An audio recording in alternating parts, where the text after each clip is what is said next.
We'll now switch to Blensley Point-du-Jour from Discovery Data. Hey, how are you? Good afternoon, everyone. Good. Thanks for helping us round out the afternoon here. We still have a lot of folks with us, about 100, which is amazing. Blensley Point-du-Jour is a vice president in marketing with Discovery Data. He oversees a team of marketing specialists who execute and provide best practices, support, campaigns, reporting, and analytics. He'll be sharing some ideas and statistics on how the coronavirus has impacted advisor response. Again, I think you all know the drill. Questions in the Q&A area there, and we will be answering any that get missed right now on our website later. Blensley, please go ahead. Awesome. Thank you for that wonderful introduction. And also thank you for the SunStar team for including myself and Discovery Data in this dialogue. So I want to start out just by kind of giving an overview of what Discovery Data does. We work very closely with SunStar on a couple of different projects, but what we are at our core is a data company that uses that data to do strategic outreach, give a lot of our clients in the financial and insurance space a lot of insights into how they can target, and also leverage those data sets to make sure that they're going after those individuals. We've been a leader in the space for close to 15 years now, and we've been marketing in this space for close to 12. So we have a lot of insights into some best practices, and obviously everything's been turned on its head during this current year that we're in. So with that said, data drives everything that we do, and data should drive all types of marketing. And what we do is we have a robust data set. We like to keep it clean, and we want to go after people on our clients' behalf in a mindful way. It's very important that you think about who you're going after, because converting 10 people out of 100 individuals that you're targeting is better than converting 5 people out of 100,000. You want to make sure that you're doing precise targeting so that people know that that message is relevant to them, but also you're decreasing opt-outs and improving your deliverability.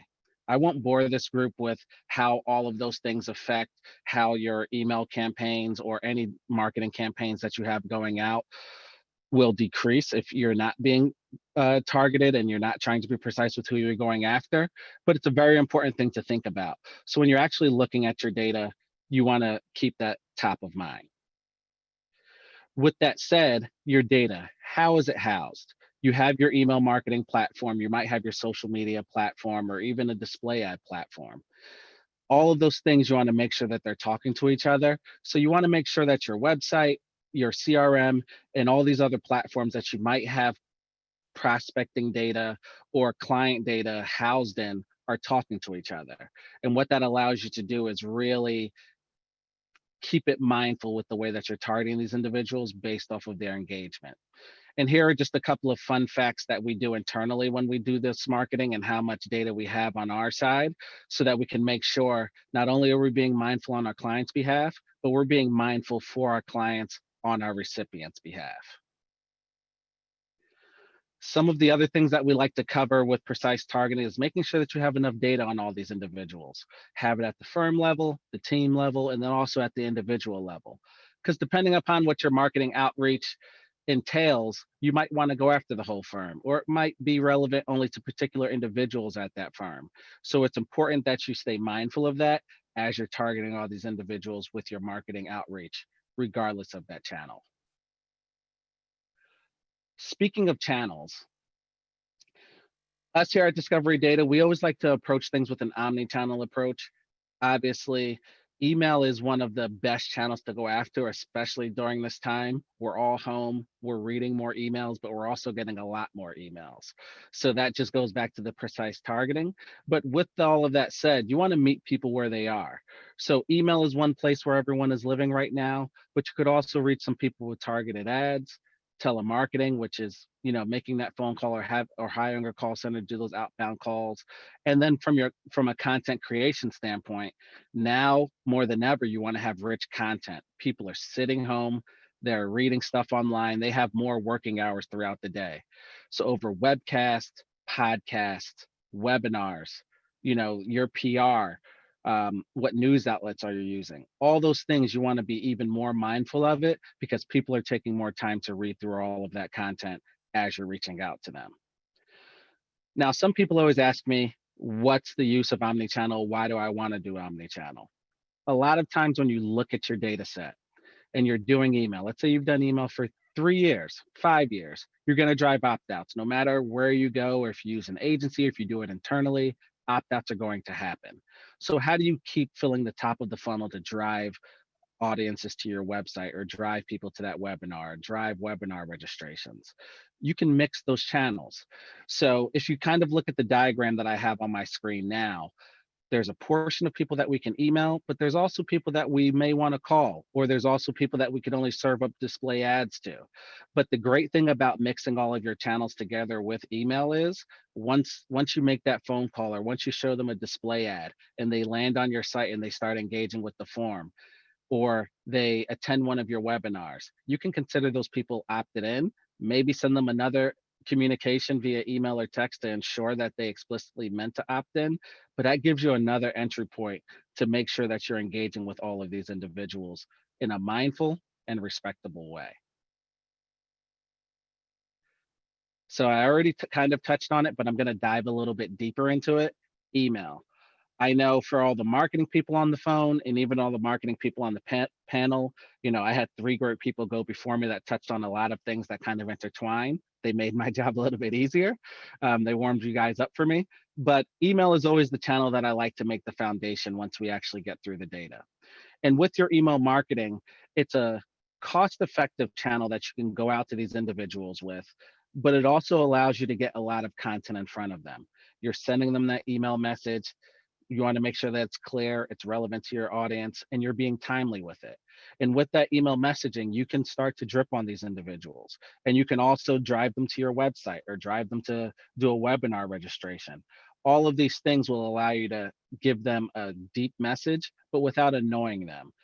Email is a great channel in comparison to text messaging, because text messaging is such a heavy touch. It disrupts people's day, versus email being something, even if you email them and they might be a prospect, or they may have not opted into receiving your communications, they'll at least look at that and say, hey, maybe I'm interested, I'll come back to it, but you're not overly annoying them. One of the main things with email that I've noticed, especially during these trying times that we're in, is the reception of content, how much time people are actually spending on your email content before they abandon it or take action. So with that said, you want to keep your content very minimal, especially during this year, because like I previously said, they're receiving a lot more communications.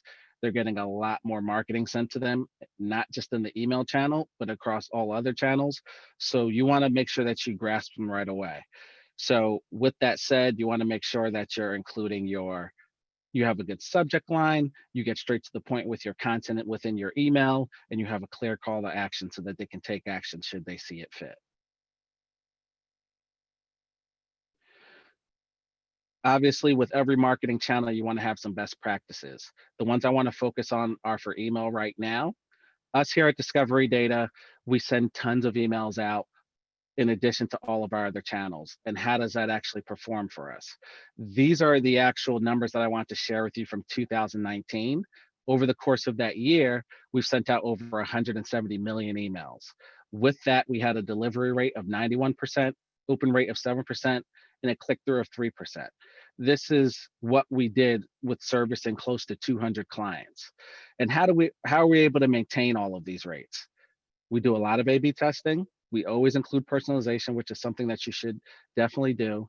You want to monitor deliverability. Individual emails that you may have sent out that may drive, a higher bounce rate, meaning it didn't reach people's inboxes, or a low click-through rate. What do those people look like? You want to analyze that data. And once you actually analyze that, you want to pivot and just keep on testing. Marketing is always a guessing game with best practices. So you want to make sure that you're always trying new things, because everything changes a little bit on a per firm basis.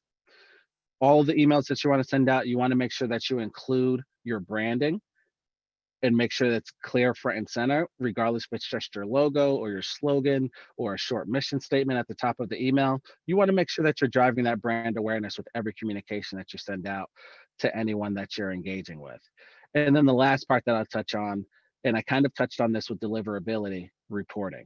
You always want to make sure that you're paying attention to your reporting, you're looking at those trends, whether positive or negative, and making changes as you go along.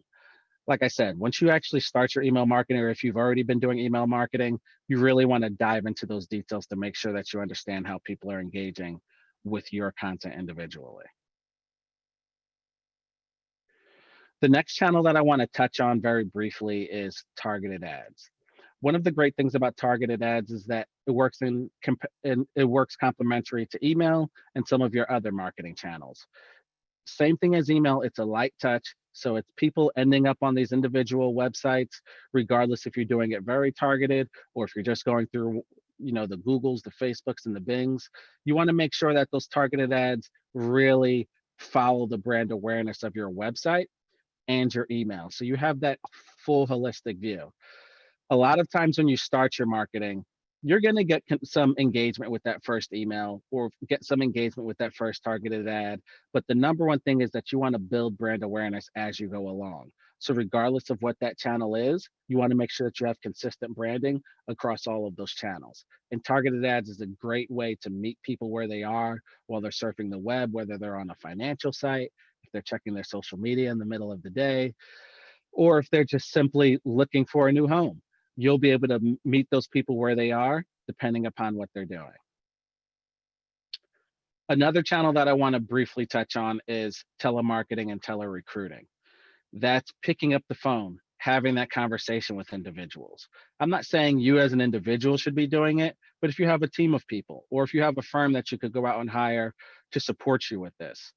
Us internally, we often pair our channels, meaning we have email in conjunction with call center. And what that allows us to do is, from the email standpoint, we're able to get a lot of content in front of people in a mindful way. They have that historical information and they're digesting it on their own time. What the call center allows us to do is really figure out, hey, why did you engage with our content? Why didn't you engage with our content? Or why did you get halfway through the process? Tell us a little bit more. A lot of times you're not going to get people on the phone, but once you actually do get those individuals on the phone, you get a deep understanding into how your marketing message is resonating with your prospects and or your clients. I have some metrics in front of you right now. I'm not going to talk through those. Obviously, that human call, that human interaction, it could be a little bit annoying. So the only thing that you should keep in mind before you start cold calling people, have they engaged with your content previously? It's a good argument to think about if you've sent out, let's say, 6 emails and the individual has actually opened up 4 of them. I would beg to argue, hey, I tell my clients, you should go ahead and call these individuals, engage with that individual.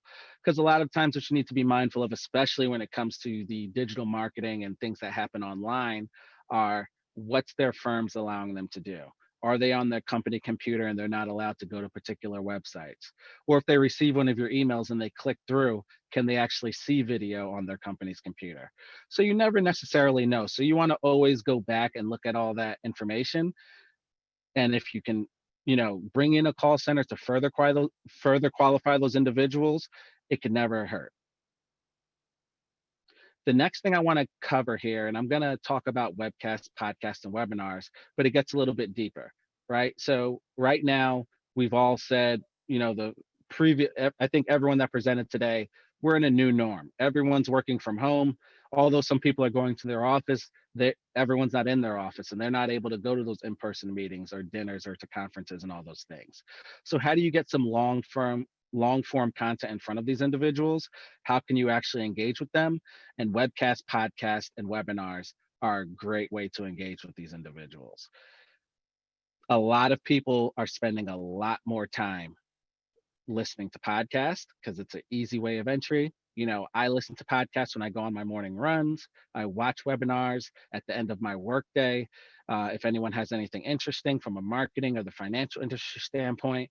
So it gives you the ability to digest that content on your own time. So think about affording your recipients, your prospects, your clients, that same luxury of digesting your content in long form on their own time. Melissa was just talking about PR and how that can work in conjunction with your outreach and how you should be engaging with these individuals.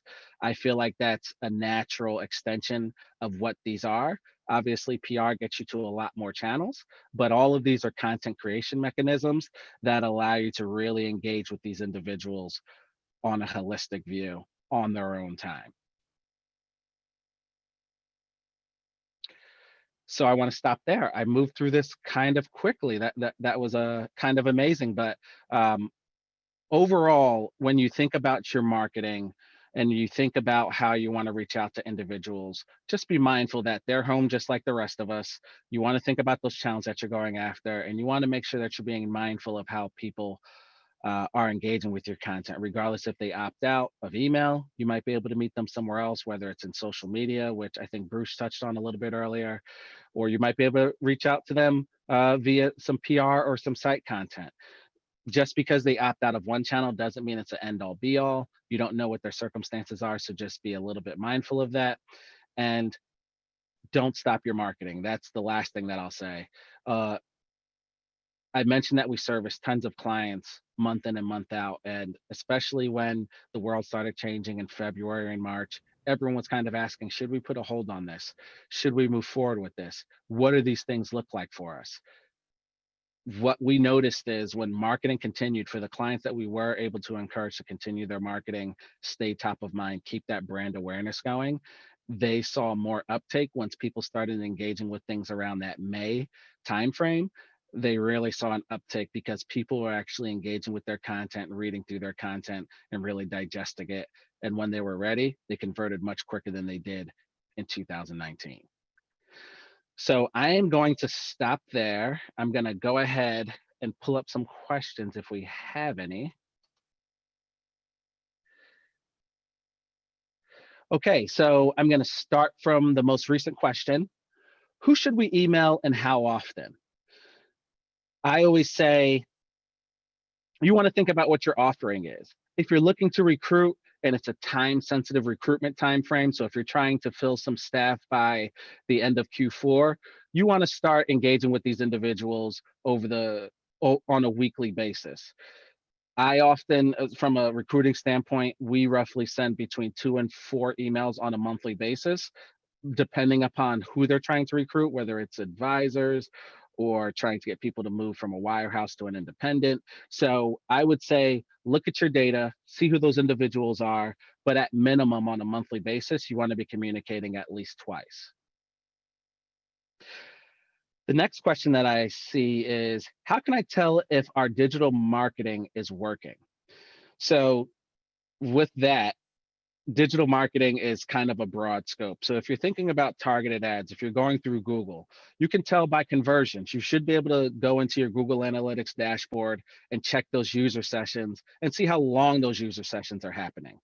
And when that happens, you should be able to track them onto your site and see how long those user sessions are happening and if they've converted, meaning filled out that form or asked for more information. And you want to tie those things back.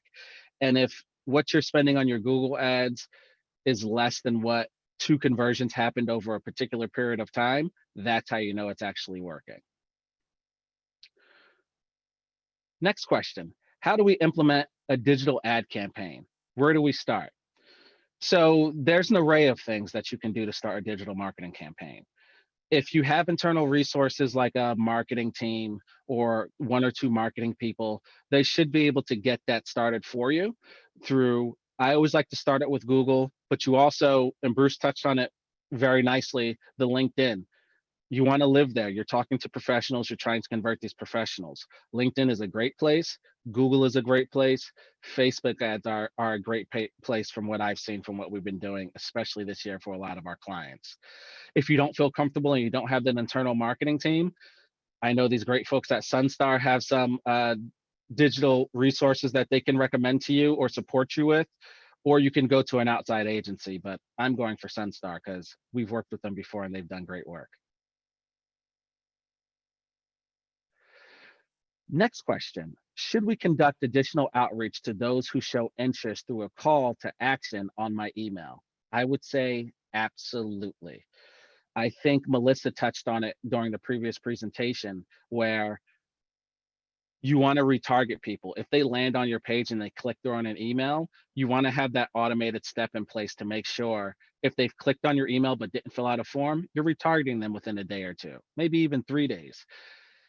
If they've clicked on 2 emails but they haven't filled out that form, I would give them a call. And I think I kind of covered that during that telemarketing portion, but you don't want to let anyone that's shown any level of engagement fall out of the bottom of the funnel. A lot of times people are clicking through just to do a little bit of research because they're evaluating. They want to compare you to other firms. They want to compare what your offering is. So you want to make sure that you stay top of mind, and that'll also speak to the type of service that you'll give those individuals once they're actually ready to do some business with you. And here's the top great question. Should we stop marketing due to COVID-19? Absolutely not. I've already touched on this, but I'll reiterate. Marketing should never stop, especially in the digital space. You want to make sure that you're staying top of mind. You want to make sure that you're there to support your prospects and your clients, and you can take them through that. And a lot of things that we've done during this pandemic or during this COVID-19 time has really bore a lot of our clients fruit. And one great thing that I will say, I'll reference a client that we were servicing. They were hosting conferences where we'd start the marketing for them roughly 3-4 months out. They'd try and get advisors to fly out to these conferences and spend 3-4 days with them on networking and education. So obviously when February hit, all of that had to stop. We brought this firm to the table, obviously virtually, and we had a conversation with them and we said, we'd like to transition your stuff.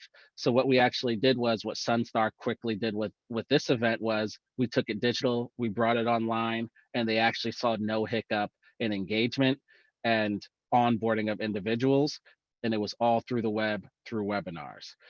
And with that said, you want to make sure that you have it coordinated, just like we have this event today, very organized. Make sure that you're staying timely with those things, and make sure you're just capturing that data and re-engaging those individuals after you have those digital events.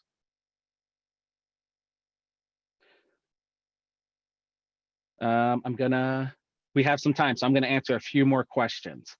In addition to email, what medium should we use for outreach? So this is a great question, and I'd say let your data give you that answer.